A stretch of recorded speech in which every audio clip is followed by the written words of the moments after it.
Hey everyone, it's Steve from the garden. This video will be my end of July garden tour, and I have to say the last few days it's been absolutely roasting out here. But let's get this tour started. We'll start over here in the kitchen herb garden.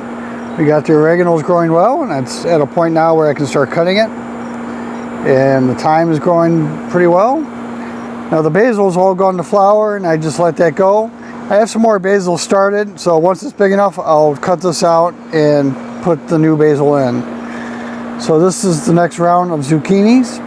So I planted these in containers so I can free up my bed space for a cover crop.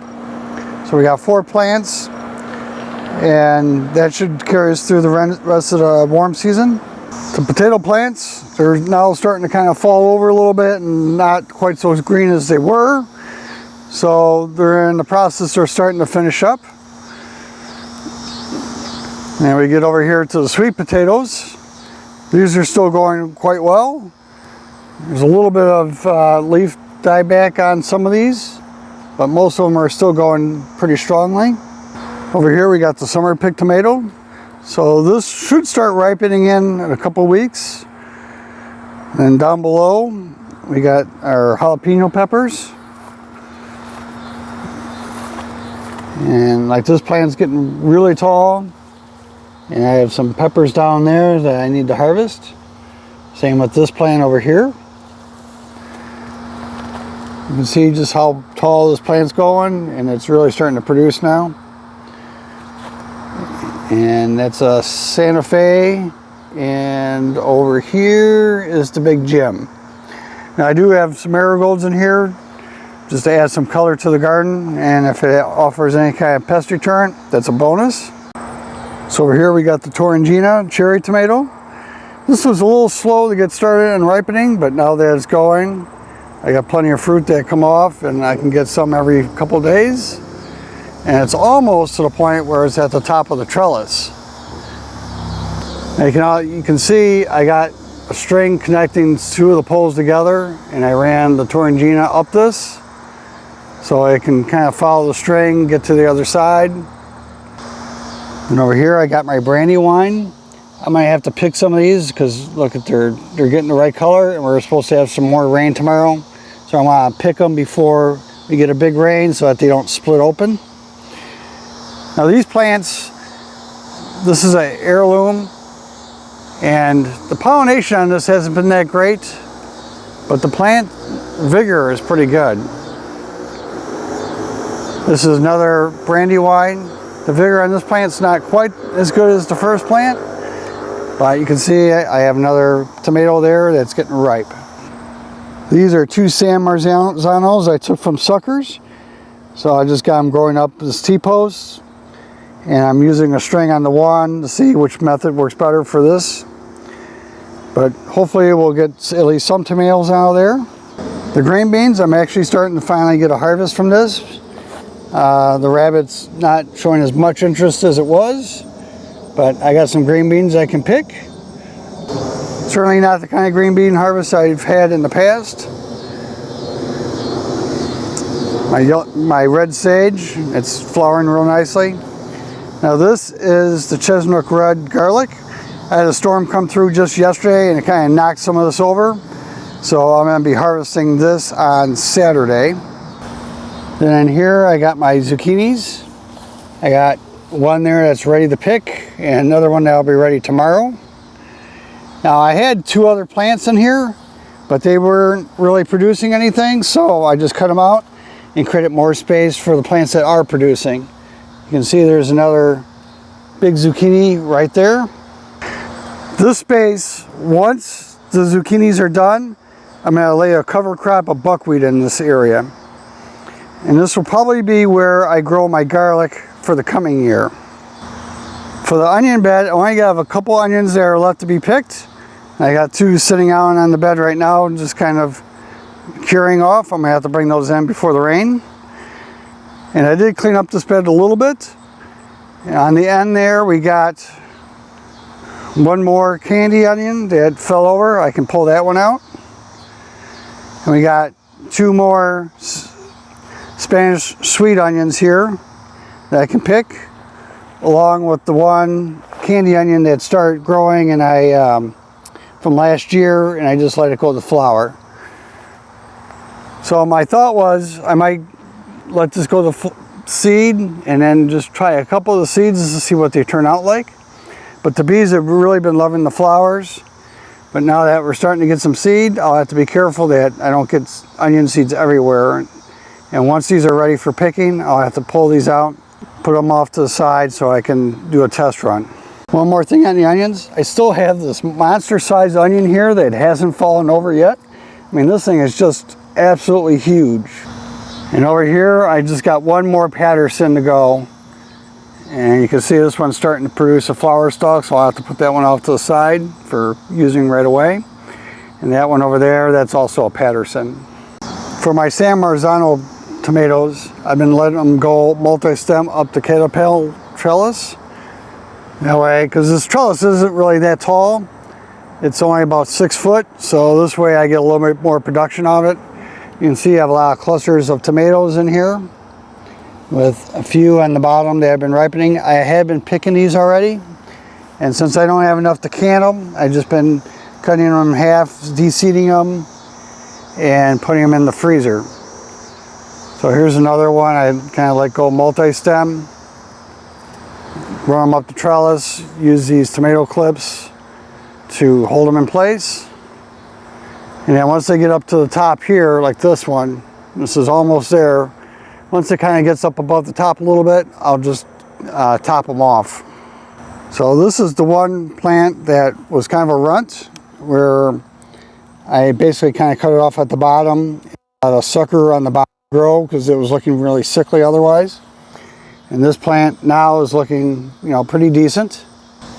And these other ones here, now the ones that are on the poles, funny enough, aren't growing quite as vigorously. I don't know if that's really anything to do with the trellis method or just the plant location. And on the other side of that same bed, I got my paprika peppers. You can see I got some peppers that are ready for harvest.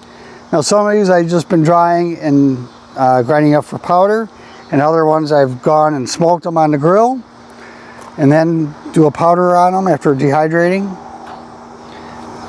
Now these are the Santa Fe peppers. I've been enjoying these too. This is the bulldog paprika.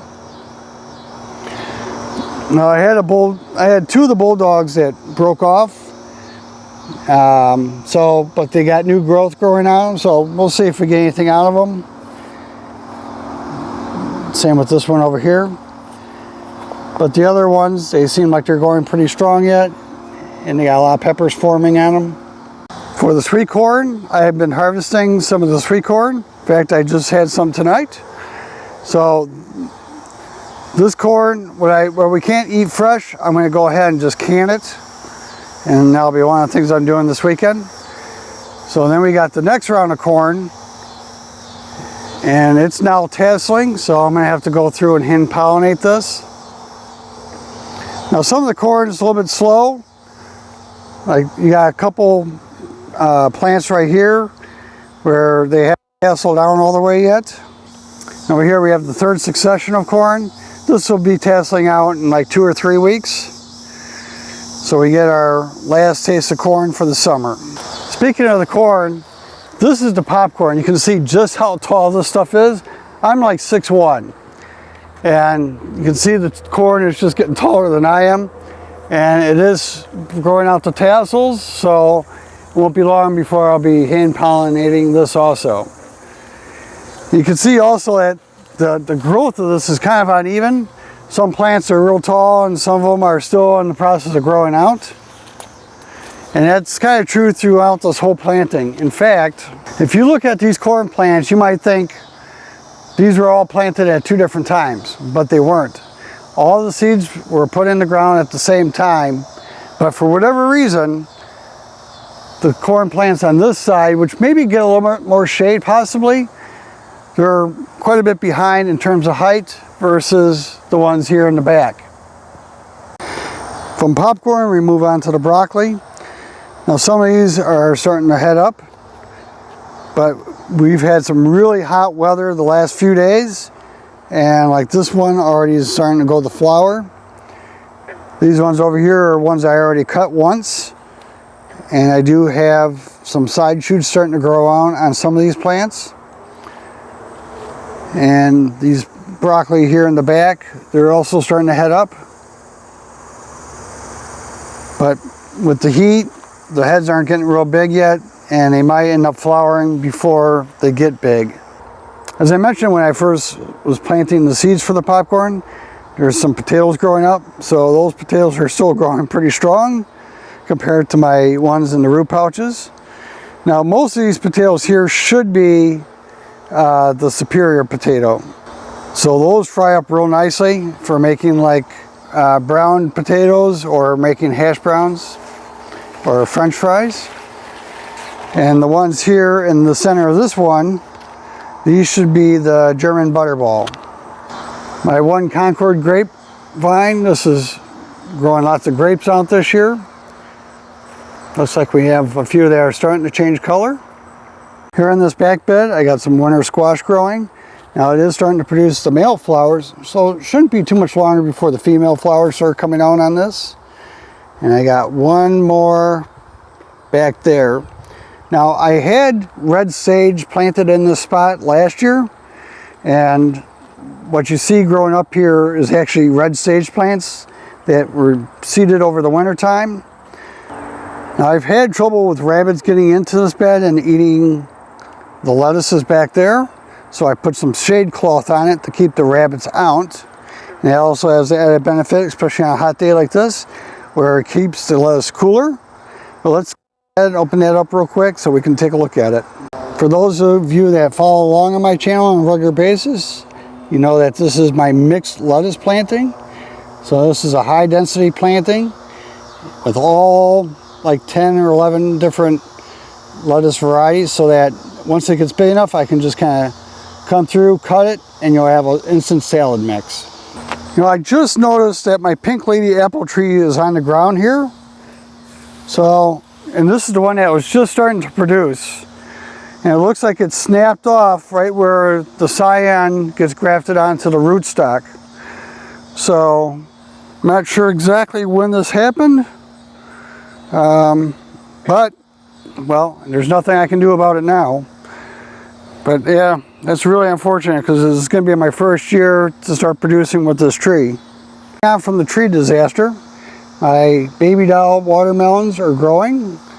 So I got 3 of these, which are getting pretty good size now. Now these ones get to be maybe the size of a bowling ball or a basketball. So I got one there, another here. See, it comes from over there, it goes over here. Now there's no actual plant planted in this bucket, but since it grew over, I buried some of the vine in there so it can root. We have another one right here. And then we have one crimson sweet. This plant is not actually grown in this pot. It actually comes from over there. The vine grew over to this side, and so I just buried the vine so it can start taking root. So I picked my first brandy wine. That one's pretty nice. This one, it's got like a funny spot on the bottom, and it's not totally changing color yet, but I'm going to bring it to the house again so that when we get the rain tomorrow, it doesn't split open. And I grabbed those onions that need to be brought into the garage again before that rain comes. And that will conclude the tour for today. If you have any questions, go ahead and leave a comment down below and I'll do my best to answer them. Until then, I hope you enjoyed, got something out of this, and we'll see you on the next one.